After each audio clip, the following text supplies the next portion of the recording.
അസ്സലാമു അലൈക്കും. അൽഹംദുലില്ലാഹി റബ്ബിൽ ആലമീൻ വസ്സലാത്തു വസ്സലാമു അലാ റസൂലിഹിൽ അമീൻ വഅലാ ആലിഹി വസഹ്ബിഹി അജ്മഈൻ. റബ്ബി ഇശ്റഹ് ലി സദ്രി വയസ്സിർ ലി അംരി വഹ്ലുൽ ഉഖ്ദതം മിൻ ലിസാനി യഫ്ഖഹു ഖൗലി. അള്ളാഹു നമ്മുടെ ഇരുത്തം നാളെ മരണപ്പെട്ട അവൻ്റെ മുന്നിലെത്തുമ്പോൾ നമുക്ക് അനുകൂലമായ വിധി പറയുന്ന നിമിഷങ്ങളിൽ എഴുതി ചേർക്കുമാറാകട്ടെ. ആമീൻ. നമ്മൾ സൂറ നജ്മ് 30 ആയത്തുകളാണ് ഇതുവരെ പഠിച്ചത്. ഈ സൂറത്ത് പിന്നെ നമ്മളെല്ലാ സൂറത്തുകളെ കുറിച്ച് പറയുന്നത് പോലെ വളരെ വ്യത്യസ്തമായിട്ട് പിന്നെ ഓരോ സൂറത്തുകളും എത്രത്തോളം വ്യത്യസ്തമാണെന്ന് നമുക്ക് മനസ്സിലാകുന്നത് ആ സൂറത്തിൻ്റെ ആഴങ്ങളിലേക്ക് പോകുമ്പോഴാണ്. ഈ സൂറത്ത് വളരെ വ്യത്യസ്തമായിട്ട് ഇസ്ലാമിൻ്റെ അടിസ്ഥാനം പഠിപ്പിക്കുന്ന ഒരു സൂറത്താണ്. അപ്പോൾ അതിൽ തുടക്കം വഹീനെ പരിചയപ്പെടുത്തിക്കൊണ്ടാണ് ഈ സൂറത്ത് തുടങ്ങുന്നത്. എന്ന് വെച്ചാൽ യുക്തിപരമായിട്ടല്ല, ചിത്രീകരിച്ചുകൊണ്ട് വഹീൻ്റെ ഒരു വൈകാരികത, അതിൻ്റെ ഒരു കൃത്യത, വിശ്വാസ്യതയൊക്കെ പഠിപ്പിച്ചുകൊണ്ടാണ് തുടങ്ങുന്നത്. അതിനുശേഷം വഹിയ് പോലെ ആത്മീയമായിട്ട് മനുഷ്യന് അള്ളാഹുവുമായിട്ട്, സൃഷ്ടാവുമായിട്ട് ബന്ധപ്പെടാൻ കഴിയും എന്ന് കാണിക്കാൻ വേണ്ടി മിഅ്റാജും എന്ത് ചെയ്തു, അതിനുശേഷം അള്ളാഹു പഠിപ്പിച്ചു. അത് കഴിഞ്ഞിട്ട് വിശ്വാസം, അഭൗതിക വിശ്വാസം, ആത്മീയത ഇതൊക്കെ ഉണ്ടെങ്കിലും മനുഷ്യന് അതിനെ തെറ്റായ നിലപാടിലേക്ക് എത്താൻ സാധ്യതയുണ്ട് എന്ന് പഠിപ്പിക്കാൻ വേണ്ടിയിട്ട് വിഗ്രഹാരാധന, പിന്നെ മലക്കുകളെ അള്ളാഹുവിൻ്റെ പെൺമക്കളാക്കുക, ഷഫാത്ത്, അങ്ങനത്തെ കുറേ കാര്യങ്ങൾ അതുമായി ബന്ധപ്പെട്ട് പഠിപ്പിച്ചു. കഴിഞ്ഞ ക്ലാസ്സിൽ എന്തുകൊണ്ടാണ് മനുഷ്യനിങ്ങനെ തെറ്റായ നിലപാട് ആത്മീയതയുടെ കാര്യത്തിലും വിശ്വാസത്തിൻ്റെ കാര്യത്തിലും എത്തുന്നത് എന്നതിന് അള്ളാഹു 3 കാരണങ്ങൾ നമ്മൾ പഠിപ്പിച്ചു. അത് നമ്മൾ ഓർമ്മയിലുണ്ടാവും. 1, ദിക്റിൽ നിന്നും വിട്ടകലുക. 2, ഈ ലോകം മാത്രം ലക്ഷ്യമാക്കുക. 3, അറിവുണ്ടായിരിക്കെ തന്നെ ആ അറിവ് കാണുന്ന ഈ ലോകത്തിൽ മാത്രം പരിമിതമാകുക. അപ്പം ഇങ്ങനത്തെ ആൾക്കാർക്ക് ഒരിക്കലും എന്ത് ചെയ്യാൻ കഴിയില്ല, ഇസ്ലാം പറയുന്ന ഒരു ദൈവവിശ്വാസത്തിൻ്റെ ഒരു കറക്റ്റ് ആസ്പെക്റ്റ് മനസ്സിലാക്കാൻ ബുദ്ധിമുട്ടായിരിക്കും. കേട്ടോ, അവരോടുള്ള നിലപാടായിട്ട് അള്ളാഹു പഠിപ്പിക്കുന്നത് നമ്മുടെ എല്ലാ എഫേർട്ടുകൾക്കും ശേഷം ഒരു പരിധിയിൽ, ഒരു പോയിന്റിൽ നമുക്ക് അവരെ അവഗണിക്കാനും കൂടി കഴിയണം എന്നതാണ് അള്ളാഹു പഠിപ്പിക്കുന്നത്. ഇന്നത്തെ ആയത്ത് ഒരൊറ്റ ആയത്താണ് ഇൻഷാ അല്ലാഹ് നമ്മൾ പഠിക്കുന്നത്. പക്ഷെ ആ ആയത്തിലെല്ലാം ഉണ്ട്. എന്ന് വെച്ചാൽ പിന്നെ എത്ര സുന്ദരമായിട്ടാണ് അള്ളാഹു, പിന്നെ നമ്മൾ ധാരാളം തിസീസും എസ്സേയും സയൻറ്റിഫിക് സാധനങ്ങളൊക്കെ പോയാൽ മനസ്സിലാകുന്ന ഒരു കാര്യം, ഇസ്ലാമിൻ്റെ ബേസ് അള്ളാഹു വളരെ ചുരുക്കം വാക്കുകളിൽ ഒരൊറ്റ ആയത്തിൽ നമ്മളെ പഠിപ്പിക്കുന്നതാണ്. ഇത് ഇതുവരെ പറഞ്ഞ കാര്യങ്ങളോട് അങ്ങേയറ്റം ബന്ധപ്പെട്ട് കിടക്കുന്ന ഒരു സാധനമാണ്. ഇൻഷാ അല്ലാഹ് നമ്മൾ അതിൻ്റെ ആയത്തിൻ്റെ അർത്ഥത്തിലേക്ക് പോയിട്ട് അതിൻ്റെ വിശദീകരണത്തിലേക്ക് പോകാം ഇൻഷാ അല്ലാഹ്. 31-ാമത്തെ ആയത്ത്, സൂറ നജ്മ് 31-ാമത്തെ ആയത്ത്. ഒന്ന് അതിൻ്റെ മലയാളം നോക്കൂ. വലില്ലാഹി മാഫിസ് സമാവാതി വ മാഫിൽ അർള്. വലില്ലാഹി വലില്ല എന്ന് പറഞ്ഞാൽ അള്ളാഹുവിനാണ്, അള്ളാഹുവിൻ്റേതാണ്, അള്ളാഹുവിനുള്ളതാകുന്നു എന്നൊക്കെ. വലില്ലാഹി മാഫി സമാവാത്തി വ മാഫിൽ അർള്. മാഫി എന്ന് പറഞ്ഞാൽ ഇതിലുള്ളത്, മാഫി പിന്നെ അടങ്ങിയിട്ടുള്ളത്. സമാവാത്തി വ മാഫിൽ അർള് എന്ന് പറഞ്ഞാൽ ആകാശങ്ങളിലും ഭൂമിയിലുമുള്ള അതിലുള്ള ആകാശങ്ങളും ഭൂമി എന്നല്ല, ആകാശങ്ങളിലും ഭൂമിയിലും ഉള്ള എല്ലാം എന്താണ്, അള്ളാഹുവിനാണ് എന്നതാണ് അതിൻ്റെ പിന്നെ അള്ളാഹ് ഇവിടെ പറയുന്നത്. ഇവിടെ ഖുറാനിൽ നിങ്ങൾ നോക്കിക്കഴിഞ്ഞാൽ ഏകദേശം 300-ലധികം തവണ അള്ളാഹു ഖുറാനിൽ ഉപയോഗിക്കുന്നൊരു ഒരു പിന്നെ സൃഷ്ടിപ്പാണ്, അല്ലെങ്കിൽ പ്രപഞ്ചത്തിൻ്റെ ഒരു യാഥാർത്ഥ്യമാണ് സമാവാത്ത് എന്നുള്ളത്. പക്ഷെ ഇതെന്താണ് എന്നുള്ളത് കൃത്യമായിട്ട് നമ്മൾ മനസ്സിലാക്കുക എന്നുള്ളത് ആ ആയത്തുകളെ മനസ്സിലാക്കാൻ വളരെ പ്രധാനമാണ്. സമാ എന്ന് പറഞ്ഞു കഴിഞ്ഞാൽ പിന്നെ അതിൻ്റെ ഒരു റൂട്ട് അർത്ഥം പിന്നെ ഉയർന്നിരിക്കുക, പിന്നെ മുകളിലുള്ളത് എന്നതൊക്കെയാണ് അതിൻ്റെ അർത്ഥം. പിന്നെ സമാ എന്ന് ഖുറാൻ ഉപയോഗിച്ചിട്ടുണ്ട്, സമാവാത്ത് എന്നും ഖുറാൻ ഉപയോഗിച്ചിട്ടുണ്ട്. സമാ എന്ന് ഉപയോഗിക്കുന്നത് ഒന്ന് നമ്മൾ ഭൂമിയിൽ നിന്ന് മുകളിലേക്ക് നോക്കുമ്പോൾ കാണുന്ന ആകാശം എന്ന അർത്ഥത്തിൽ വളരെ ചുരുക്കം സ്ഥലത്ത് അള്ളാഹു ഉപയോഗിച്ചിട്ടുണ്ട് സമാ. അതേസമയം സമാവും സമാവാത്തും അള്ളാഹു ഉപയോഗിക്കുന്നത് നമ്മുടെ ഒരു പേഴ്സ്പെക്റ്റീവിൽ നിന്നുകൊണ്ട് ഭൂമിയിൽ നിന്ന് മുകളിലേക്ക് നോക്കുമ്പം എന്താണോ അതെല്ലാം എന്ന അർത്ഥത്തിലാണ് സമാ എന്ന് ഉപയോഗിക്കുന്നത്. മനസ്സിലാക്കൽ വളരെ പ്രധാനമാണ്. കാരണം സയൻറ്റിഫിക് ആയിട്ട് ഒരു കാര്യത്തിനെ കുറിച്ചല്ല അള്ളാഹ് പറയുന്നത്, അതും കൂടിയാണ്, അതിനൊരു സയൻറ്റിഫിക് ആസ്പെക്റ്റ് ഉണ്ട്. പക്ഷേ എല്ലാം മനുഷ്യൻ്റെ ഒരു ആസ്പെക്റ്റിൽ നിന്നുകൊണ്ട്, അതുകൊണ്ടാണ് ഭൂമി പരന്നത് എന്നതിനെ യുക്തിവാദികൾ ധാരാളം പിന്നെ ക്രിട്ടിസൈസ് ചെയ്യുന്നുണ്ട്. എന്തുകൊണ്ടാണ് ഖുറാൻ ഭൂമി പരന്നത് എന്ന് പറയുന്നത്? ഭൂമി പരന്നെന്ന് ഖുറാൻ പറയുന്നത് എന്തോ ഒരു ശാസ്ത്രീയ സാധനം പഠിപ്പിക്കുന്നതിനെ കുറിച്ചല്ല, നമുക്ക് ഫീൽ ചെയ്യുന്ന ഇതിനെക്കുറിച്ചാണ് അള്ളാഹ് പറയുന്നത്. അതേപോലെ സമാ എന്ന് പറയുന്നത് ഭൂമിയിൽ നമ്മൾ നിൽക്കുമ്പം മുകളിലുള്ളതൊക്കെ സമാവാണ്. അപ്പം സമാവാത്ത് എന്താണ് എന്നത് വളരെ പ്രധാനപ്പെട്ട ചോദ്യമാണ്.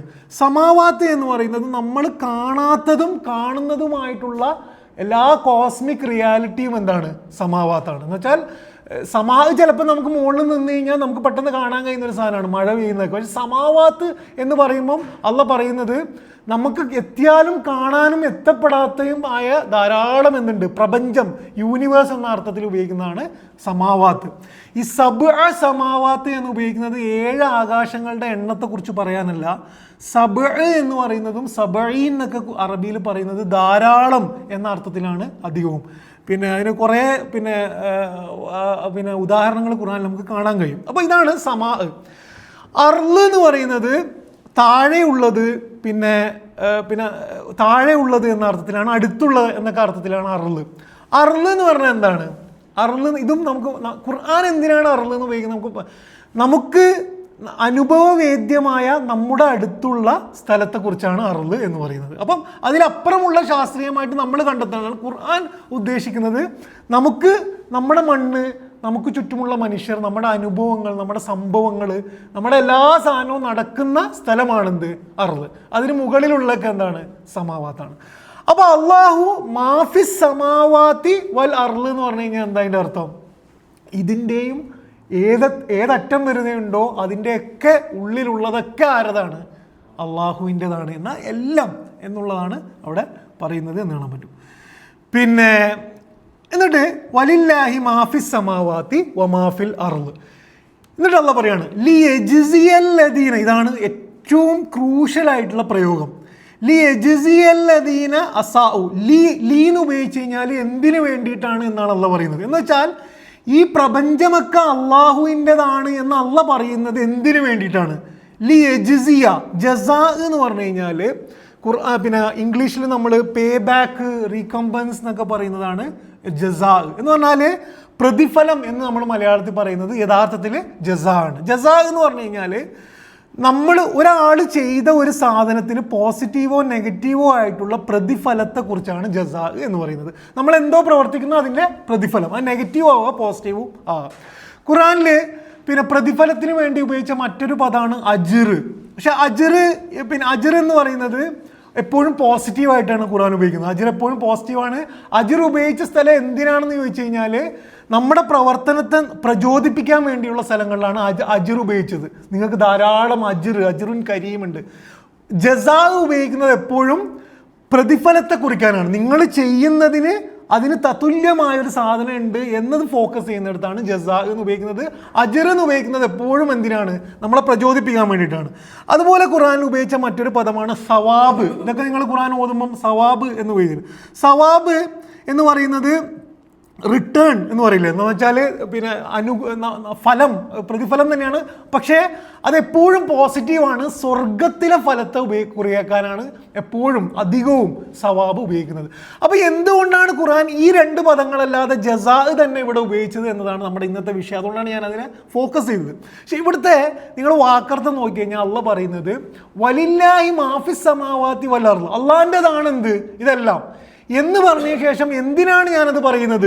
ലി യജ്സിയല്ലദീന അസാഉ ബിമാ അമിലു. സൂ എന്ന് പറഞ്ഞാൽ തിന്മക്ക് ഖുർആൻ ഉപയോഗിക്കുന്ന ഒരു പദമാണ്.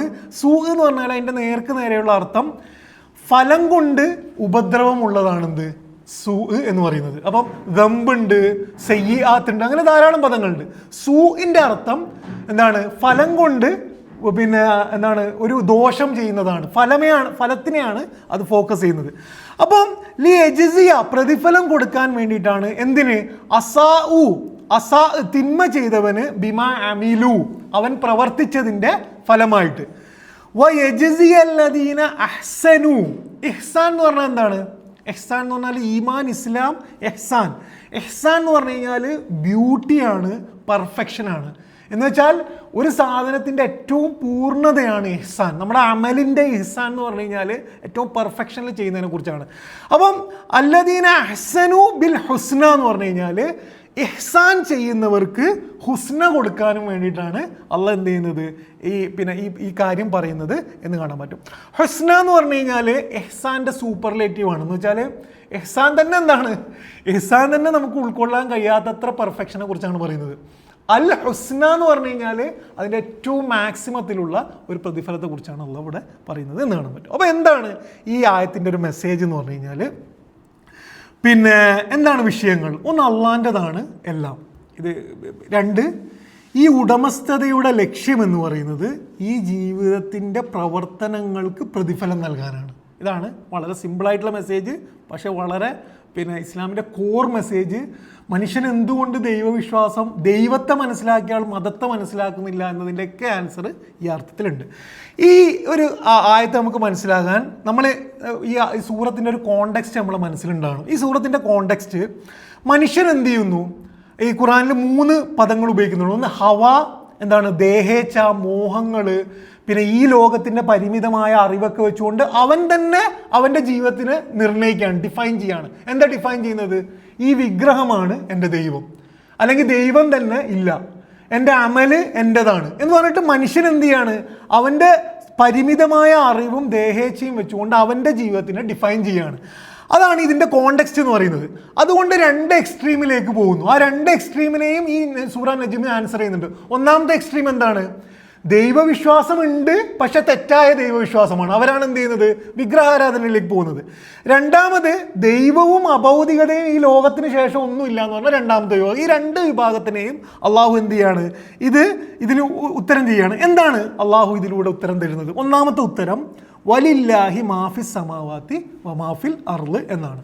വലില്ലാഹി മാഫിസ് സമാവാത്തി വമാഫിൽ അർള്. എങ്ങനെയാണ് ഈ ഒരൊറ്റ പ്രയോഗം ഇതിനെ ആൻസർ ചെയ്യുന്നതെന്ന് വെച്ച് കഴിഞ്ഞാൽ, ഉടമസ്ഥാവകാശം ഒരാൾ പറഞ്ഞു കഴിഞ്ഞാൽ പിന്നെ അപ്പുറത്തിരിക്കുന്ന ആളെ സെൽഫ് സോവറിനിറ്റിനെ എന്ത് ചെയ്യാണ്? അത് നെഗേറ്റ് ചെയ്യാണ്. എന്താണ്? സ്വയം നിർണായക അവകാശത്തെ അത് നെഗേറ്റ് ചെയ്യാണ്. അള്ളാഹ് പറയുന്നത് എന്താണ്?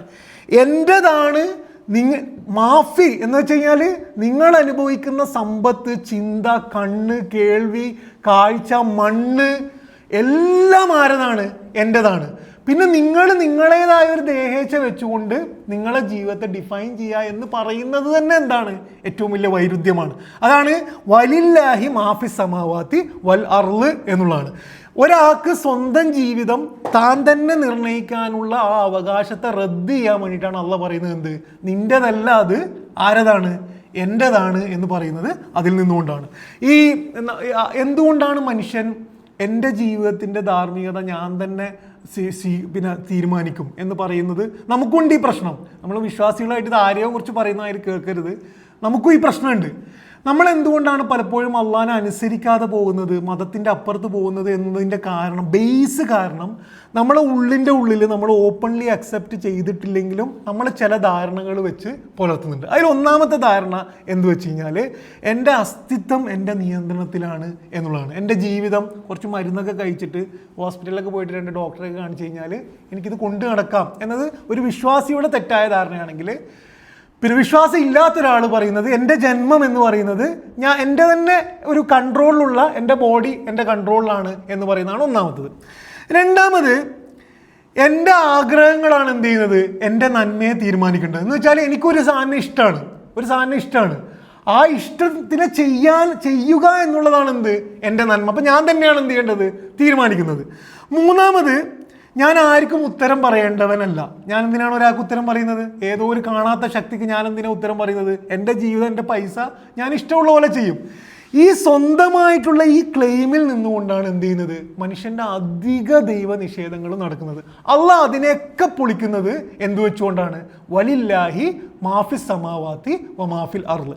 ഇസ്ലാം തുടങ്ങുന്നത് തന്നെ എന്ത് വെച്ചുകൊണ്ടാണ്? ഈ ക്ലെയിമിനെ പൊളിച്ചുകൊണ്ടാണ് ഇസ്ലാം തുടങ്ങുന്നത്. നിങ്ങൾ ഖുറാൻ നോക്കിക്കഴിഞ്ഞാൽ ഖുറാനിൽ നിരന്തരം പറയുന്ന ഒരു കാര്യമുണ്ട്. നിങ്ങൾ തുച്ഛമായ ഒരു ബീജത്തിൽ നിന്നല്ലേ നിങ്ങൾ വന്നത് എന്ന് അള്ളാഹ് സ്ഥിരം ചോദിക്കുന്നുണ്ട്. നമ്മൾ വിചാരിക്കും എന്തിനാണ് അള്ളാഹു ഇത് ചോദിക്കുന്നത് എന്നുള്ളത്. എല്ലാത്തരം ക്ലെയിമുകളെയും അള്ളാഹ് എന്ത് ചെയ്യാണ്? അവിടെ പൊളിക്കുകയാണ്. നീ ഒന്നുമല്ലാതെ വന്നവനാണ് എന്നതിൽ നിന്നുകൊണ്ടാണ് ഞാനാണ് എല്ലാം തന്നത് എന്നൊരു ക്ലെയിം അള്ളാഹ് അവിടെ സ്ഥാപിക്കുന്നത് എന്ന് കാണാൻ പറ്റും. സൂറ അൻകബൂത്തിൽ 24-ാമത്തെ ആയത്തിൽ ഒരു മഴയുടെ ഉദാഹരണം പറഞ്ഞുകൊണ്ട് അള്ളാഹു മനുഷ്യൻ്റെ ഈ ഒരു ധാരണയെ പൊളിക്കുന്നുണ്ട്. ഇന്നമാ മസലുൽ ഹയാത്തി ദുനിയ കമാ ഇൻ അൻസ്. ഞാൻ എൻ്റെ മലയാളം പറയാം. ഈ ജീവിതത്തിൻ്റെ ഉദാഹരണം എന്ന് പറയുന്നത് ഒരു മഴ പോലെയാണ്. ആ വെള്ളം മുകളിൽ നിന്നും വന്നിട്ട് മനുഷ്യർക്കും കാലികൾക്കും ഭക്ഷിക്കാനുള്ള ഭൂമിയിലെ സസ്യങ്ങൾ ഇങ്ങനെ വളരും. എന്നിട്ട് അത് സുന്ദരമായി അവൻ്റെ മുന്നിൽ അലങ്കാരമണിയും.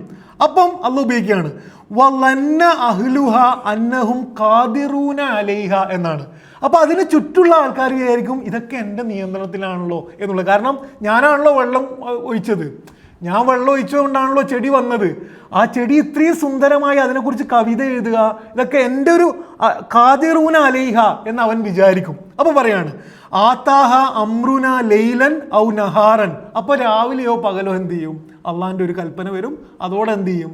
ചെടിയും ഒന്നുമില്ലാത്ത ഒരു വരണ്ട സ്ഥലമായിട്ട് അത് മാറും എന്നല്ല പറയുന്നത്. ഈ ഭൂമിയെക്കുറിച്ച് നമുക്കുണ്ടാവുന്ന ക്ലെയിം, നമുക്ക് ഈ പ്രശ്നം വേറെയും സ്ഥലത്തുണ്ട്. നമ്മുടെ മക്കൾ എൻ്റെതാണ് എന്നതിൽ നിന്നുകൊണ്ടാണ് നമ്മളെ പല ക്ലെയിമുകളും വരുന്നത്. എൻ്റെ സമ്പത്ത് എൻ്റെതാണ്.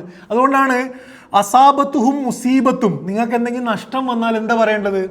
ഇന്നാ ലില്ലാഹി വ ഇന്നാ ഇലൈഹി റാജിഊൻ. ഞാൻ അള്ളാഹിൻ്റെ അടുത്ത് നിന്ന് ഒന്നും ഇല്ലാതെയാണ് വന്നത്, അള്ളാഹിൻ്റെ അടുത്തേക്കാണ് പോകുന്നത് എന്നുള്ളത് ക്ലെയിം ഇല്ലാതാകുമ്പം കിട്ടുന്നൊരു റിലീഫിനെ കുറിച്ചാണ് അള്ളാഹ് പറയുന്നത്. ശരിക്കും നിങ്ങൾ ആലോചിച്ച് നോക്കുക, നമ്മുടെ ഒരു ഭൂമിയിലെ നമ്മുടെ നിയന്ത്രണത്തെക്കുറിച്ച് ആലോചിച്ചാൽ നമുക്ക് നമ്മുടെ നിസ്സാരത മനസ്സിലാവും. എന്താണ് ശരിക്കും നമ്മുടെ നിയന്ത്രണത്തിലുള്ളത്? നമ്മൾ ജനിച്ചത് നമ്മുടെ തീരുമാനപ്രകാരമല്ല. ഏത് കുടുംബത്തിൽ, ഏത് നിറത്തിൽ, എങ്ങനത്തെ മൂക്കും കണ്ണുമാണ് എന്നുള്ളത് എൻ്റെ നിയന്ത്രണത്തിലല്ല. എൻ്റെ കുടുംബം എൻ്റെ നിയന്ത്രണത്തിൽ വന്നല്ല. എൻ്റെ ശരീരത്തിൻ്റെ ഹൃദയമിടിപ്പും ഒന്നും എന്തല്ല. ഒരു തലവേദന വന്നാൽ തീരും ഈ പരിപാടിയൊക്കെ. ഒരു തേങ്ങ വീണാൽ തീരാവുന്ന പ്രശ്നമേ നമുക്ക് ഉള്ളൂ. ഒന്നും നമ്മുടെ നിയന്ത്രണത്തിലല്ല. നമ്മൾക്ക് ചുറ്റും നടക്കുന്ന പ്രകൃതിയും പ്രപഞ്ചവും സംഭവങ്ങളും എന്തല്ല, നമ്മുടെ നിയന്ത്രണത്തിലല്ല. നമുക്ക് തോന്നുകയാണ് നമ്മുടെ നിയന്ത്രണത്തിലാണെന്ന്. അവസാനം മരിക്കുന്നത് നമ്മുടെ നിയന്ത്രണത്തിലല്ല. ആകെക്കൂടെ നമുക്കിവിടെ നിയന്ത്രണത്തിലുള്ള ഒരൊറ്റ സാധനമേ ഉള്ളൂ, അത് പടച്ചവൻ തൽക്കാലം തന്നെയാണ്. അത് തീരുമാനിക്കാനുള്ള, തിരഞ്ഞെടുക്കാനുള്ള സ്വാതന്ത്ര്യം മാത്രമാണ്. അള്ളാഹ് നമ്മളോട് പറയുന്നത് ഇത്രയും 99.99999% കാര്യങ്ങളും നിങ്ങളുടെ നിയന്ത്രണത്തിലല്ലാതിരിക്കെ ഞാൻ നിനക്ക് തന്ന ആ സ്വാതന്ത്ര്യം ലോജിക്കലി തന്നെ നീ എന്ത് ചെയ്യണം? എനിക്ക് വേണ്ടിയിട്ട്, ഞാൻ പറയുന്നതിലേക്ക് വേണ്ടിയിട്ട് ആ സ്വാതന്ത്ര്യം കൂടി എന്ത് ചെയ്യണം? എനിക്ക് തരണം എന്നുള്ളതാണ് അള്ളാഹ് ഇവിടെ പറയുന്നത് എന്ന് കാണാൻ പറ്റും. ഒരു സ്ഥലത്ത് ഈ വിഷയം ഇങ്ങനെ വായിക്കുമ്പം ഒരു സ്ഥലത്ത് ഒരു പണ്ഡിതൻ എഴുതുന്നുണ്ട്, claiming self sovereignty is like claiming sovereignty over gravity എന്നാണ്. എന്ന് വെച്ച് കഴിഞ്ഞാൽ എനിക്ക് സ്വയം എന്തിനെങ്കിലും കൺട്രോൾ ഉണ്ട് എന്ന് ക്ലെയിം ചെയ്യുന്നത് ഈ ഗുരുത്വാകർഷണം ഉണ്ടല്ലോ ഭൂമിയിലെ, അതിലെനിക്കെന്തോ കൺട്രോൾ ഉണ്ട് എന്ന് പറയുന്നത് പോലെ എന്താണ്, വൈരുദ്ധ്യമാണ്, പരിഹാസ്യമാണ് എന്നവിടെ പറയുന്നതായിട്ട് കാണാൻ പറ്റും. ഖുർആനിൽ അള്ളാഹു ഇതിനെ പൊളിക്കാൻ വേണ്ടി ധാരാളം കാര്യങ്ങൾ, ധാരാളം ആയത്തുകളിൽ പറയുന്നുണ്ട്. അതിലൊന്ന് സൂറ അൻകബൂത്തിലെ 4-ാമത്തെ ആയത്തിലാണ്. അം ഹസിബല്ലദീന യഅമലൂന സയ്യിആതി അയസ്ബിഖൂന എന്നാണ്. സബഖ എന്ന് പറഞ്ഞാൽ മറികടക്കലാണ്. ഈ തെറ്റ് ചെയ്യുന്നവർ വിചാരിക്കുന്നുണ്ടോ എന്നെ അവർക്ക് ഏതെങ്കിലും സ്റ്റേജിൽ മറികടന്ന് കളയാം എന്ന് ചോദിക്കുകയാണ്. അപ്പം അതിന് ഉത്തരം പറയേണ്ടത് നമ്മളാണ്. അള്ളാഹ് ചോദിക്കുകയാണ്. സൂറ വാക്കിയയിൽ നമ്മൾ പഠിച്ച സൂറത്തിൽ വളരെ മനസ്സ് തട്ടുന്ന, ഇത് ശരിക്കിരുന്ന് ആലോചിച്ച് കഴിഞ്ഞാൽ നമ്മുടെ ഉള്ളിലെ എല്ലാതരം ഈഗോകളും പൊളിയുന്ന കുറേ ചോദ്യങ്ങളാണ്, ചോദ്യങ്ങളുടെ പരമ്പരയാണ്. നഹ്നു ഹലക്നാക്കും ഫലൗലാ തുസദ്ദിഖൂൻ. ഞാനല്ലേ നിങ്ങളെ സൃഷ്ടിച്ചത്, പിന്നെ എന്താണ് നിങ്ങൾ സത്യപ്പെടുത്താത്തത്? അത്രയേ ഉള്ളൂ ചോദ്യം. ഞാനല്ലേ നിങ്ങളെ സൃഷ്ടിച്ചത്, നിങ്ങൾ എന്താ പിന്നെ സത്യപ്പെടുത്താത്തത്? അഫറ ഐത്തും മാ തുംനൂൻ. നിങ്ങൾ ശ്രവിക്കുന്ന ബീജത്തെക്കുറിച്ച് നിങ്ങൾ ചിന്തിച്ചിട്ടുണ്ടോ? അൻതും തഖ്ലുഖൂനഹു അം നഹ്നുൽ ഖാലിഖൂൻ. നിങ്ങളാണോ ആ ബീജത്തെ ഉണ്ടാക്കിയത് അതോ നാമാണോ എന്ന ചോദ്യമാണ്. എന്നിട്ട് അള്ളാഹ് പറയാണ്, പിന്നെ അഫറ ഐത്തും മാ തഹ്റുസൂൻ. നിങ്ങൾ ഇറക്കുന്ന വിളകളെക്കുറിച്ച്, കൃഷിയെക്കുറിച്ച് നിങ്ങൾ ചിന്തിച്ചിട്ടുണ്ടോ? അൻതും തസ്റഊനഹു അം നഹ്നു സാരിഊൻ. അത് മുളപ്പിക്കുന്നത് നിങ്ങളാണോ ഞാനാണോ? അപ്പോൾ ജസ്റ്റ് ഇതിൽ ഓരോ ചോദ്യത്തിലും നിർത്തിയിട്ട് നമുക്ക് ആലോചിക്കാമെന്നുള്ളൂ, ഇതാരാണ് ഇത് മുളപ്പിക്കുന്നത് എന്നുള്ളത്. ലൗ നശാഉ ലജഅൽനാഹു ഹുതാമൻ ഫളൽതും തഫക്കഹൂൻ. ഞാൻ ഉദ്ദേശിച്ചിരുന്നെങ്കിൽ ഈ വിളയെ ഞാൻ എന്താക്കുമായിരുന്നു? തുരുമ്പാക്കുമായിരുന്നു. നിങ്ങൾക്കൊന്നും ചെയ്യാൻ കഴിയില്ല. പിന്നെ അഫറഅയ്തുമുൽ മാ അല്ലദീ തശ്റബൂൻ. എനിക്കൊന്ന് ഈ ചോദ്യമായിരിക്കും കുറച്ചും കൂടി നമ്മുടെ ഉള്ളിൽ തട്ടുന്ന ചോദ്യം. അഫറഅയ്തുമുൽ മാ അല്ലദീ തശ്റബൂൻ. എല്ലാ ദിവസവും വെള്ളം കുടിക്കണ്ടല്ലോ, നിങ്ങൾ ആ വെള്ളത്തെക്കുറിച്ച് ചിന്തിച്ചിട്ടുണ്ടോ? അൻതും അൻസൽതുമൂഹു മിനൽ മുസ്നി അം നഹ്നുൽ മുൻസിലൂൻ. നിങ്ങളാണോ മേഘത്തുനിന്ന് ഇറക്കിയത് അതോ ഞാനാണോ എല്ലാ ക്ലെയിമിനെയും പൊളിക്കുകയാണ്. ലൗ നശാഉ ജഅൽനാഹു ഉജാജൻ ഫലൗലാ തഷ്കുറൂൻ. എനിക്ക് വിചാരിക്കുമായിരുന്നെങ്കിൽ അതിനെ ദുസ്വാദുള്ള ഉപ്പ് വെള്ളമാക്കാമായിരുന്നു, നിങ്ങൾ എന്തുകൊണ്ടാണ് ശുക്ർ ചെയ്യാത്തത് എന്ന് അള്ളാഹ് ചോദിക്കുന്നതായിട്ട് കാണാൻ പറ്റും. ഇതുപോലെ ധാരാളമായിട്ട് ആയത്തുകൾ ഖുർആനിൽ ചെയ്യുന്നത് നമ്മൾ ഈ പറഞ്ഞ ഈ ഒരു കൺസെപ്റ്റിനെ അള്ളാഹ് പ്രൂവ് ചെയ്യാനാണ്. അപ്പം നമ്മൾ മനസ്സിലാക്കേണ്ട ഒരു സാധനം, പേജുകളായ പേജുകൾ എടുത്തിട്ട് ഒരു സിമ്പിൾ കൺസെപ്റ്റിനെ പ്രൂവ് ചെയ്യാൻ അള്ളാഹ് പറയുന്നുണ്ടെങ്കിൽ അതിൻ്റെ അർത്ഥം അതത്ര സിമ്പിൾ അല്ല, മനസ്സിൽ പൊളിയാൻ എന്നുള്ളതും കൂടിയാണ്. ഇനി എന്തിനാണ് നമ്മൾ നമസ്കരിക്കുന്നത് നമ്മൾ ആലോചിച്ച് നോക്കിയിട്ടുണ്ട്. എന്തുകൊണ്ടാണ് നമ്മൾ നമസ്കരിക്കുന്നത്? നമസ്കരിക്കുമ്പോൾ നമ്മൾ ചെയ്യുന്ന രണ്ട് കാര്യങ്ങളുള്ളൂ. ഒന്ന് സുജൂദാണ്, രണ്ട് റുക്കുവാണ്. ഇതിനു വേണ്ടിയിട്ടാണ് നമസ്കരിക്കുന്നത്. സുജൂദും റുക്കുവും എന്ന് പറയുന്നത് എല്ലാ ക്ലെയിമും കളഞ്ഞിട്ട് അള്ളാഹു എന്ന എല്ലാത്തിനും ഉടമസ്ഥനായവൻ്റെ മുന്നിൽ തലകുനിക്കലാണ്. അപ്പം നമ്മൾ പറയുന്നത് എന്താണ്? സുബ്ഹാനല്ലാഹി വബിഹംദി, സുബ്ഹാനല്ലാ അൽഹംദുലില്ലാ. ഈ രണ്ട് സാധനങ്ങളാണ്. ഈ രണ്ടും പറയുന്നത് സുബ്ഹാനല്ലാഹ് എന്ന് പറഞ്ഞാൽ അള്ളാഹ് പെർഫെക്റ്റ് ആണ്, അൽഹംദുലില്ലാ എന്ന് പറഞ്ഞാൽ നീയാണ് ഇതെല്ലാം സൃഷ്ടിച്ചത്, അള്ളാഹിനെ സ്തുതിക്കുകയാണ്. പിന്നെ അതിലേക്ക് പോകുമ്പം പറയുന്നത് എന്താണ്? അള്ളാഹു അക്ബർ എന്നാണ്, അള്ളാഹു ആണ് വലിയവൻ. അപ്പം സലാത്ത് എന്ന് പറയുന്നത് നമ്മളെ ഇത് പരിശീലിപ്പിക്കാൻ വേണ്ടിയിട്ടാണ്. ഇനി നമ്മൾ ഇസ്ലാമിലേക്ക് കടക്കണേ എന്ത് പറയണം? അഷ്ഹദു അല്ലാ ഇലാഹ ഇല്ലല്ലാഹ്. ഈ അഷ്ഹദു അല്ലാ ഇലാഹ ഇല്ലല്ലാഹ് എന്ന് പറഞ്ഞു കഴിഞ്ഞാൽ അള്ളാഹു അല്ലാത്ത ഒരു ഇലാഹും ഇല്ല എന്ന് നമ്മൾ പറയുകയാണ്. ഈ ഇലാഹ് എന്ന് പറഞ്ഞു കഴിഞ്ഞാൽ ഏതോ വിഗ്രഹം മാത്രമല്ല. അഫറഅയ്ത മനിത്തഖദ ഇലാഹഹു ഹവ, സ്വന്തത്തെ തന്നെ ഇലാഹാക്കുന്നവനെ നീ കണ്ടില്ലേ എന്ന് ഖുർആൻ ചോദിക്കുന്നത്. എന്ന് പറഞ്ഞാൽ അള്ളാന്റെ മുകളിൽ ഒരാളുമില്ല എന്ന് പറഞ്ഞുകൊണ്ടേ നമുക്ക് ഇസ്ലാമിലേക്ക് കടക്കാൻ കഴിയുള്ളൂ. അപ്പോൾ ഇതാണ് ഒന്നാമത്തെ വിഷയം. എന്ന് പറഞ്ഞാൽ അള്ളാൻ്റെതാണ് എല്ലാം എന്നിരിക്കെ നിങ്ങൾക്ക് സ്വയം നിങ്ങളുടെ ജീവിതം നിർണ്ണയിക്കാനുള്ളൊരു അധികാരം ഇല്ലാതാണ് ഒന്നാമത്തെ പോയിന്റ്. രണ്ടാമത്, എന്തിനാണല്ലോ ഇത് പറയുന്നത്? എന്തിനാണ് അള്ളാഹു ഇത് പറയുന്നത്? ലി യജ്സിയല്ലദീന അസാഉ ബിമാ അമിലു, പ്രതിഫലം നൽകാൻ, പ്രതിഫലം ആർക്കാണ് എന്ന് നിർണ്ണയിക്കാനാണ് അള്ളാഹ് ഇത് പറയുന്നത് എന്ന് കാണാൻ പറ്റും. ഇതിൽ മെസ്സേജ് എന്താണെന്ന് വെച്ച് കഴിഞ്ഞാൽ, മനുഷ്യനെയും ഇതിനെയൊക്കെ സൃഷ്ടിച്ചത് എന്തിനാണ് എന്നതാണ് ഇവിടെ ഉത്തരം. എന്തിനാണ് അള്ളാഹു ഈ കാണുന്ന, നമ്മൾ നോക്കിക്കഴിഞ്ഞാൽ അത്ഭുതങ്ങൾ കൊണ്ട് നിറഞ്ഞതാണ് ഈ ലോകം. ഇതിനെക്കുറിച്ച് നിങ്ങൾക്ക് കവിത എഴുതിയാൽ തീരാത്തത്ര കവിത എഴുതാൻ പറ്റും.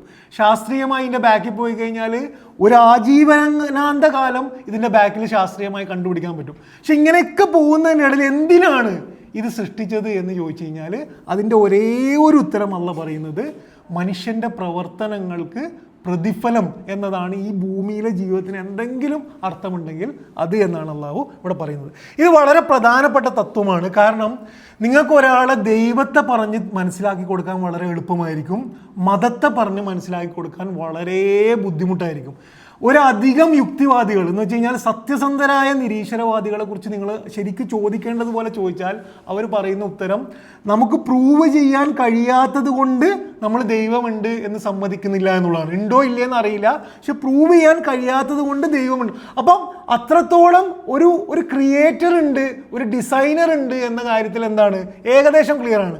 പക്ഷെ മതമുണ്ട്, നിയമമുണ്ട് എന്ന കാര്യത്തിൽ സമ്മതിപ്പിക്കാനാണ് ഏറ്റവും ലോകത്തിൽ നിങ്ങൾ ഒരാളോട് സംസാരിച്ചാൽ ബുദ്ധിമുട്ട്. അള്ളാഹ് പറയുന്നത് ദൈവമുണ്ട് എന്ന് നിങ്ങൾ സമ്മതിച്ചാൽ ഓട്ടോമാറ്റിക്കലി അതിൻ്റെ ബൈ പ്രൊഡക്റ്റാണ് എന്ത്? മതമുണ്ട് എന്ന് സമ്മതിക്കൽ. കാരണം അള്ളാഹുവിൻ്റെതാണ് എല്ലാ ഉടമസ്ഥതയും എന്ന് നിങ്ങൾ പറഞ്ഞു കഴിഞ്ഞാൽ ആ ഉടമസ്ഥനെ അംഗീകരിക്കുകയും അനുസരിക്കുകയും ചെയ്യുക എന്നുള്ളത് അതിൻ്റെ വളരെ ലോജിക്കലായിട്ടുള്ള ഒരു കൺക്ലൂഷനാണ് എന്നാണ് അള്ളാഹ് ഇവിടെ പറയുന്നത്.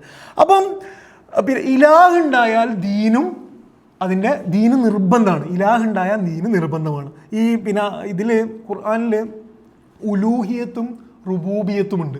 ഉലൂഹിയത്ത് എന്ന് പറഞ്ഞാൽ അള്ളാഹ് ഇലാഹാണ് എന്ന് സമ്മതിക്കൽ. ഇത് ഫസ്റ്റ് സ്റ്റേജാണ്, ഇത് ഓക്കെയാണ്, അള്ളയാണ് മഴ പെയ്യിക്കുന്നത്. പക്ഷെ റുബൂബിയത്ത് എന്ന് പറഞ്ഞാൽ ആ ഇലാഹ് തന്നെയാണ് നമ്മുടെ ജീവിതത്തിൻ്റെ എല്ലാ മേഖലയിലും നിയമം തരേണ്ടവൻ എന്ന് സമ്മതിക്കലാണ് എന്ത്? റുബൂബിയത്ത് എന്ന് പറയുന്നത്. അപ്പം ദൈവത്തിൻ്റെ അധികാരം, അള്ളാൻ്റെ അധികാരം എന്ന് പറയുന്നത് സൃഷ്ടിപ്പിൽ മാത്രമല്ല നമുക്ക് നിയമം കൂടി തരുന്നതിലാണ് എന്നതാണ് ഈ ആയത്തിൻ്റെ രണ്ടാമത്തെ ഭാഗം എന്ന് പറയാൻ പറ്റും, എന്ന് കാണാൻ കഴിയും. സൂറ ലുക്മാനിൽ 25-ാമത്തെ ആയത്തിൽ നിങ്ങൾ ആലോചിച്ച് നോക്കി, നമ്മൾ കുറേ ഖുർആൻ ക്ലാസ്സിൽ നിരന്തരം പറയുന്ന ഒരു വിഷയമാണ്. ഖുറൈശികൾക്ക് പ്രവാചകൻ സല്ലല്ലാഹു അലൈഹി വസല്ലം വന്നത് ഖുറൈശികൾക്ക് അള്ളാഹിനെ പരിചയപ്പെടുത്താനല്ല, അള്ളാഹിനെ അവർക്ക് ഓൾറെഡി അറിയാമായിരുന്നു. അള്ളാഹിൻ്റെ ഉലൂഹിയത്ത് അവർ ഓൾറെഡി സമ്മതിച്ചിരുന്നു. അവരുടെ പ്രശ്നം റുബൂബിയത്തിലായിരുന്നു. എന്ന് വെച്ച് കഴിഞ്ഞാൽ ആരാണ് നിയമം തരേണ്ടവൻ, കഅബയിൽ വിഗ്രഹം വെക്കണോ വേണ്ടേ, പലിശ കൊടുക്കണോ വേണ്ടേ, പിന്നെ പെൺകുട്ടികളെ കൊല്ലണോ വേണ്ടേ, ഈ കാര്യത്തിൽ നിയമം തരേണ്ടവൻ ആ മഴ പെയ്ച്ചവൻ തന്നെയാണ് എന്ന വിഷയത്തിലായിരുന്നു അവർക്ക് പ്രശ്നം. അപ്പം അതുകൊണ്ടാണ് ഖുർആനിൽ പറയുന്നത് വല ഇൻ സഅൽതഹും മൻ ഖലഖ സമാവാതി വൽ അർള്, സമാവാതി വൽ അർളാണ്. ഖുറൈശികളോട് നിങ്ങൾ ചോദിച്ചാൽ ആരാണ് സമാവാത്തിനെയും അർളിനെയും സൃഷ്ടിച്ചത്, അവർ പറയും, സിമ്പിളായിട്ട് പറയും, നമ്മളത്ര പോലും പ്രശ്നമില്ല, അതിനേക്കാളും സൂപ്പർ ഈമാനാണ് അവർക്ക്. ലയഖൂലൂന അല്ലാഹ്, ഒരു പ്രശ്നമില്ലാതെ അവർ പറയുന്നത് അള്ളയാണ്. കുലിൽ ഹംദുലില്ല, അവരോട് പറയുക നിങ്ങൾ അൽഹംദുലില്ല എന്ന് വെച്ചാൽ അള്ളാഹിൻ്റെ നിയമം കൂടി നിങ്ങൾ എന്ത് ചെയ്യുക, മനസ്സിലാക്കുക, അതിനെ അംഗീകരിക്കുക എന്നുള്ളത്. അപ്പം ഇതിൽ സൂറ നജ്മിൽ, അപ്പം എന്താണ് ഈ ആയത്തിൻ്റെ കോണ്ടെക്സ്റ്റ്, സൂറത്തിൻ്റെ കോണ്ടെക്സ്റ്റിൽ അള്ളാഹ് പറയുന്നത്? ഇത് ആദ്യത്തെ വിഭാഗത്തിനോടാണ് അള്ളാഹു പിന്നെ ഇതിനെ എന്ത് ചെയ്ത് ആൻസർ ചെയ്യുന്നത്. ഒന്നാമത്തെ വിഭാഗത്തിനോട് പറയുന്നത്, പിന്നെ ദൈവത്തെ പോലും നിരാകരിക്കുന്നവരോട് പറയുന്നത് ദൈവത്തിൻ്റെതാണ് എല്ലാം എന്നതാണ്. രണ്ടാമത്തെ വിഭാഗം ദൈവത്തെ അംഗീകരിച്ചുകൊണ്ട് നിയമം ഞാനാക്കും എന്ന് പറയുന്ന വിഭാഗത്തിനോട് പറയുന്നത് എന്താണ്? നിങ്ങളുടെ ഹവയും ലന്നും വെച്ചുകൊണ്ടല്ല നിയമങ്ങൾ ഉണ്ടാക്കേണ്ടത് എന്നുള്ളതാണ്. സൂറ റൂമിൽ 7ഉം 8ഉം ആയത്തുകളിൽ അള്ളാഹ് പറയുന്നുണ്ട്, യഅലമൂന ലാഹിറം മിനൽ ഹയാത്തി ദുനിയ, അവർക്ക് എന്ത് മാത്രമേ അറിയുള്ളൂ, ഈ ലോകത്തിൽ കാണുന്നതിൻ്റെ പെരിഫറി ആയിട്ടുള്ള നോളജ് മാത്രമേ അവർക്കുള്ളൂ. എന്ന് വെച്ചാൽ ഒരാൾ നടക്കുന്നുണ്ടെങ്കിൽ നടക്കുന്നുണ്ട് എന്ന നോളജ് മാത്രമേ ഉള്ളൂ. ഒരു ഗാലക്സി ഉണ്ട്, വളരെ ലാഹിറം മിനൽ ഹയാത്തി ദുനിയ വഹും അനിൽ ആഹിറത്തി ഹും ആഫിലൂൻ, അതിന് പുറകിലുള്ള ഒരു ആഹിറ, അതിന് പുറകിലുള്ള ഒരു പരലോകത്തെക്കുറിച്ച് അവരെന്താണ്, അശ്രദ്ധരാണ്. എന്നിട്ട് അള്ളാഹ് പറയാണ്, അവലം യതഫക്കറു ഫി അൻഫുസിഹിം, അവരുടെ ശരീരത്തെക്കുറിച്ച് ചിന്തിച്ചിട്ടില്ലേ? ഇതാണ് പ്രയോഗം, മാ ഖലഖല്ലാഹു സമാവാതി വൽ അർള വമാ ബൈനഹുമാ ഇല്ലാ ബിൽ ഹഖ്. അള്ളാഹു പ്രപഞ്ചത്തെ ഒരു പർപ്പസോട് കൂടിയല്ലാതെ, ഒരു ലക്ഷ്യത്തോടു കൂടിയല്ലാതെ എന്ത് ചെയ്തിട്ടില്ല, സൃഷ്ടിച്ചിട്ടില്ല എന്നുള്ള പറയുന്നതായിട്ട് കാണാൻ പറ്റും. ഇന്നത്തെ കാലഘട്ടത്തിൽ ഒരു ലിബറൽ ലോകത്തിൽ എൻ്റെ ബോഡി എൻ്റെ അവകാശമാണ്, മൈ ബോഡി മൈ റൈറ്റ് എന്നൊക്കെ പറയുന്ന ഒരു വല്ലാത്തൊരു ലിബറൽ ചിന്തയിലാണ് നമ്മളുള്ളത്. ഏതോ അർത്ഥത്തിൽ ഇൻഡയറക്റ്റ് ആയിട്ട് നമ്മളെയും എന്ത് ചെയ്യുന്നുണ്ട്, ഏതോ അർത്ഥത്തിൽ ഇത് ബാധിക്കുന്നുണ്ട്. ആ ഒരു കാലഘട്ടത്തിൽ നിന്നുകൊണ്ട് വലില്ലാഹി മാഫിസ് സമാവാതി മാഫിൽ അർള്, അള്ളാൻ്റെതായിരിക്കെ എൻ്റെ ശരീരവും എൻ്റെ ഗർഭപാത്രവും എൻ്റെ തലമുടിയും എൻ്റെ എല്ലാം അള്ളാഹുവിൻ്റേതായിരിക്കെ അവൻ്റെ നിയമങ്ങളല്ലേ പാലിക്കേണ്ടത് എന്ന ചോദ്യം എന്താണ്? ഇതിനെല്ലാത്തിനെയും ക്ലിയറായിട്ട് നമുക്ക് ആൻസർ ചെയ്യുന്ന ഒരു പ്രയോഗമാണ് എന്ന് കാണാൻ പറ്റും. ഖുർആനിൽ ഇതുമായി ബന്ധപ്പെട്ട് അള്ളാഹു ധാരാളം ആയത്തുകളിലൂടെ ഇതേ വിഷയം പഠിപ്പിക്കുന്നത് കാണാൻ പറ്റും. അതിൽ ഒന്ന് സൂറ അറാഫിൽ 54-ാമത്തെ ആയത്തിൽ 4 പദങ്ങളാണ്. അലാ ലഹുൽ ഖൽഖു വൽ അംർ എന്ന് വെച്ചാൽ 4 പദങ്ങളാണ്, അതിലെല്ലാം സാധനമുണ്ട്. ചോദ്യമാണ്, അലാ ലഹുൽ ഖൽഖു വൽ അംർ, സൃഷ്ടിച്ചവനല്ലേ നിയമം തരാൻ അധികാരം എന്നാണ് ചോദ്യം. അപ്പം അതിന് യെസ് ഓർ നോ ഉത്തരമാണ് പറയേണ്ടത്. നോ ആണെങ്കിൽ എന്താണ് പിന്നെ എന്നുള്ളതാണ്. സൃഷ്ടിച്ചവനല്ലേ നിയമം തരാൻ അധികാരം എന്നാണ് അള്ളാഹ് അവിടെ ചോദിക്കുന്നത്. വഖലഖല്ലാഹു സമാവാതി വൽ അർള ബിൽ ഹഖ് ലിയജ്സിയ കുല്ലു നഫ്സിൻ ബിമാ കസബത് വഹും ലാ യുദ്ലമൂൻ, സൂറ ജാസിയ. അതേപോലെ സൂറ ബക്കറയിൽ തുടക്കത്തിൽ നമുക്ക് ചിലപ്പോൾ കാണാതെ അറിയുന്ന ഭാഗമായിരിക്കും. സൂറ ബക്കറയിൽ തുടക്കത്തിൽ 22-ാമത്തെ ആയത്തിൽ യാ അയ്യുഹൻ നാസ്, മനുഷ്യരെ വിളിച്ചുകൊണ്ട് അള്ളാഹ് പറയുന്നത് അഅ്ബുദൂ റബ്ബക്കും, നിങ്ങൾ എന്ത് ചെയ്യുക, അള്ളാഹുവിന് വഴിപ്പെടുക. ആരാണ് അള്ളാഹു? അല്ലദീ ഖലഖക്കും, നിങ്ങളെ സൃഷ്ടിച്ചവൻ. എന്ന് വെച്ചാൽ സൃഷ്ടിച്ചവൻ്റെ ഉലൂഹിയത്ത് അംഗീകരിച്ച് കഴിഞ്ഞാൽ ഇബാദത്ത് റുബൂബിയത്ത് അംഗീകരിക്കുക എന്നുള്ളത് അതിൻ്റെ ലോജിക്കൽ കൺക്ലൂഷനാണ് എന്ന് കാണാൻ പറ്റും. സൂറ ആലിമ്രാനിൽ 83-ാമത്തെ ഒരു ആയത്തിൽ വളരെ സുന്ദരമായിട്ടുള്ള ദീനിനെ പരിചയപ്പെടുത്തുന്ന ആയത്താണ്. അള്ളാഹ് ചോദിക്കുകയാണ്, അഫ ഗൈറ ദീനില്ലാഹി യബൂൻ, അള്ളാൻ്റെതല്ലാത്തൊരു സിസ്റ്റം അന്വേഷിച്ച് നിങ്ങൾ നടക്കുകയാണോ? എന്ന് വെച്ചാൽ അനുസരിക്കാൻ അള്ളാൻ്റെതല്ലാത്തൊരു സിസ്റ്റം, ദീൻ അന്വേഷിച്ച് നിങ്ങൾ നടക്കുകയാണോ? വലഹു അസ്ലമ, മുസ്ലിം അസ്ലമ, വലഹു അസ്ലമ, അവന് സമർപ്പിച്ചവരായിരിക്കെ മംഫിസ് സമാവാതി വൽ അർള്, നിങ്ങൾക്ക് ചുറ്റുമുള്ള പൂവും മഴയും മണ്ണും മലയും എല്ലാം അസ്ലമ, മുസ്ലിം ആയിരിക്കെ നിങ്ങൾ പിന്നെ ഇതൊന്നും അല്ലാത്ത വേറൊരു ദീനും അന്വേഷിച്ച് നടക്കുകയാണോ എന്നുള്ള ചോദിക്കുന്നത് ഇതുമായി ബന്ധപ്പെടുത്തി അർത്ഥം. അതേപോലെ നമുക്ക് അറിയാവുന്ന ആയത്ത് വമാ ഖലഖ്തുൽ ജിന്ന വൽ ഇൻസ ഇല്ലാ ലിയഅ്ബുദൂൻ, എന്നുവെച്ചാൽ മനുഷ്യനെ സൃഷ്ടിച്ചു എന്ന് നിങ്ങൾ അംഗീകരിച്ചാൽ ഇല്ലാലി അബുദൂൻ, അനുസരിക്കാനല്ലാതെ എന്ത് ചെയ്തിട്ടില്ല, ഇവരെ സൃഷ്ടിച്ചിട്ടില്ല എന്നുള്ള പറയുന്നതായിട്ട് കാണാൻ പറ്റും. ഇതാണ് രണ്ടാമത്തെ വിഷയം. അപ്പോൾ ഈ രണ്ട് പ്രയോഗങ്ങൾ കൊണ്ട് യഥാർത്ഥത്തിൽ ദൈവത്തിൽ വിശ്വസിക്കാത്തവരെയും ദൈവവിശ്വാസത്തെ തെറ്റായി മനസ്സിലാക്കിയ എല്ലാ കൺസെപ്റ്റുകളെയും എഴുതുന്നുണ്ട് അള്ളാഹു, ഇതിൽ നിന്ന് പൊളിക്കുന്നുണ്ട്. അതേപോലെ മുസ്ലിം ആയിരിക്കെ തന്നെ നമ്മുടെ പ്രശ്നങ്ങളെയും എന്ത് ചെയ്യുന്നുണ്ട്, ഇത് ട്രീറ്റ് ചെയ്യുന്നുണ്ട് എന്ന് കാണാൻ പറ്റും. ഇനി നമ്മൾ ആയത്തിലേക്ക് വന്ന രണ്ട് വിഷയങ്ങൾ പറഞ്ഞിട്ട് അവസാനിപ്പിക്കാം. ഇതിൽ അള്ളാഹു ഉപയോഗിച്ച അമലും ജസ. അമൽ എന്ന് പറഞ്ഞാൽ എന്താണ്? പ്രവർത്തനമാണ്. ജസ എന്ന് പറഞ്ഞു കഴിഞ്ഞാൽ അതിൻ്റെ പ്രതിഫലമാണ്.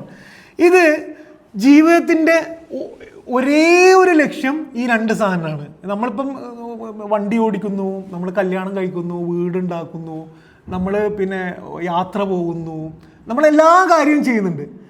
ആകെക്കൂടെ പ്രസക്തമായത് ഈ സന്ദർഭങ്ങളിലൊക്കെ രണ്ട് കാര്യങ്ങളാണ്. ഒന്ന് അമലാണ്, രണ്ട് ജസാണ്. അമല് നമ്മളെ എല്ലാ നിമിഷവും ചെയ്തുകൊണ്ടിരിക്കുന്നുണ്ട്. നമ്മളതിനെ എന്തായിട്ട് വിളിച്ചാലും അതൊരു അമലാണ്. അള്ളാഹ് കണക്കാക്കുന്ന അമലായിട്ടാണ്. അതിൻ്റെ ജസ, അതിൻ്റെ പ്രതിഫലമാണ് ആകെക്കൂടെ നമ്മൾ ലാസ്റ്റ് പോയിട്ട് കാണാൻ പോകുന്നത്. അപ്പം നമ്മുടെ ജീവിതത്തിൽ ആകെക്കൂടെ പ്രസക്തമാകുന്നത്, ഇപ്പം നിങ്ങളിപ്പോൾ ഇവിടെ ഇരിക്കുന്നത്, ഞാനിവിടെ ഖുർആൻ ക്ലാസ് എടുക്കുന്നത് ഒരു അമലാണ്. അമല് നടന്നുകൊണ്ടിരിക്കുകയാണ്. ഈ അമലിൻ്റെ ജസ എന്താണ്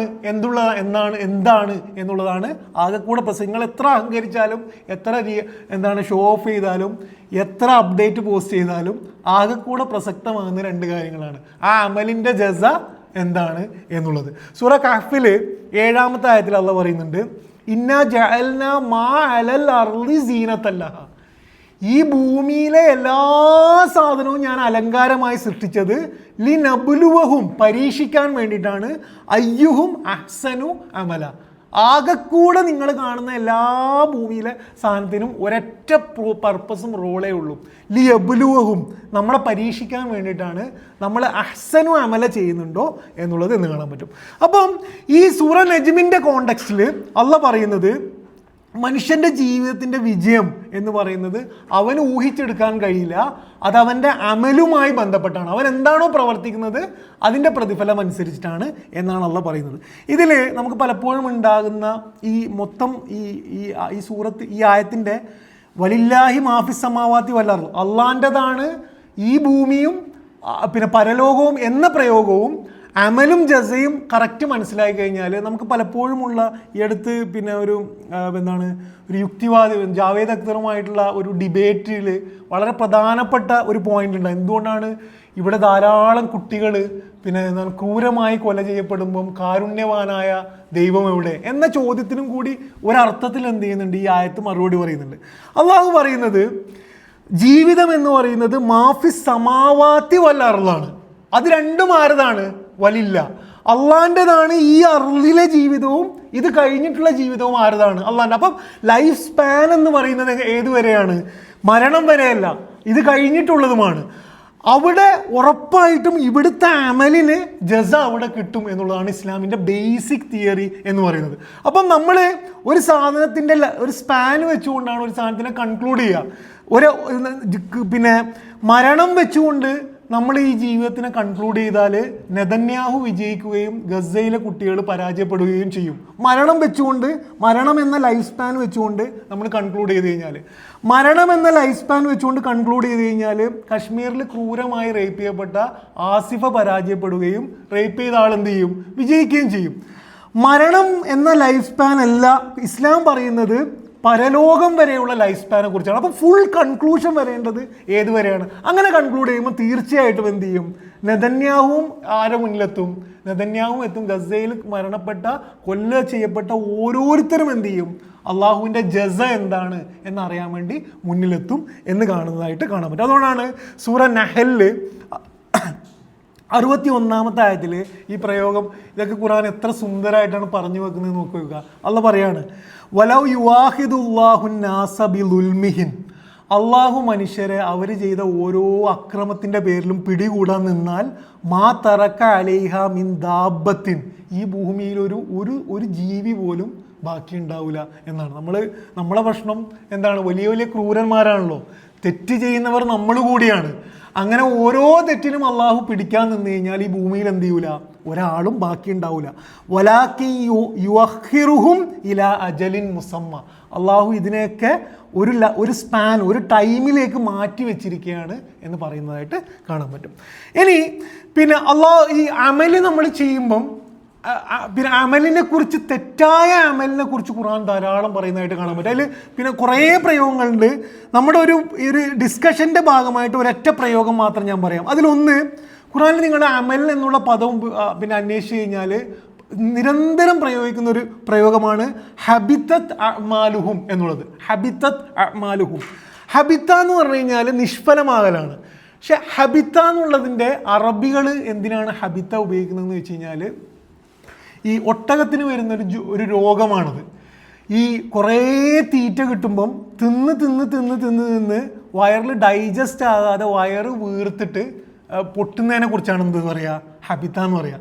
എന്ന് പറഞ്ഞു കഴിഞ്ഞാൽ ഹബിത്തത് അഅ്മാലുഹും എന്ന് പറഞ്ഞു കഴിഞ്ഞാൽ ധാരാളം പ്രവർത്തനങ്ങൾ ലോകത്ത് ചെയ്തിട്ടുണ്ടാവും, ധാരാളം ഓടി നടന്നിട്ടുണ്ടാവും, ഒരുപാട് സമ്പാദിച്ചിട്ടുണ്ടാവും, കുറേ മനുഷ്യരെ പരിചയപ്പെട്ടിട്ടുണ്ടാവും, ധാരാളം ബന്ധങ്ങളുണ്ടാവും. ഹബിത്തത് അഅ്മാലുഹും എന്ന് പറഞ്ഞു കഴിഞ്ഞാൽ ഈ അമല് വലില്ലാഹി മാഫിസ് സമാവാത്തി വൽ അർള്, ഈ സമാവാത്തിൻ്റെയും അർളിൻ്റെയും ഉടമസ്ഥൻ പറഞ്ഞതുപോലെ അല്ലെങ്കിൽ എന്തായി പോവും, ആ അമലൊക്കെ ഹബിത്തത്തായി പോവും എന്നല്ല പറയുന്നത്. ഇതുമായി ബന്ധപ്പെട്ട് എന്ത് ചെയ്യുക, നമുക്ക് മനസ്സിലാക്കാം. അവസാനത്തെ വിഷയം, ഇവിടെ സൂഉം ഇഹ്സാനും അള്ളാഹു ഉപയോഗിച്ചത്. സൂ എന്ന് പറഞ്ഞാൽ അള്ളാഹു, നിങ്ങൾ ഇവിടെ നോക്കി നോക്കുക, അള്ളാഹു വിശ്വാസി അവിശ്വാസി എന്നല്ല ഇവിടെ ഉപയോഗിക്കുന്നത്. എന്ന് വെച്ചാൽ പരാജയപ്പെടുന്നവനെ അവിശ്വാസി എന്നും വിജയിക്കുന്നവനെ വിശ്വാസി, ഈ മുഅ്മിൻ അല്ലെങ്കിൽ കാഫിർ എന്നല്ല ഉപയോഗിക്കുന്നത്. സൂ പ്രപഞ്ചത്തെക്കുറിച്ചാണ് അള്ളാഹ് പറയുന്നത്. ഈ പ്രപഞ്ചത്തിന് ദ്രോഹം വരുത്തുന്നതാണ് എന്ത്, അള്ളാഹിനെ അനുസരിക്കാതെ ചെയ്യുന്ന ഓരോ തിന്മകളും.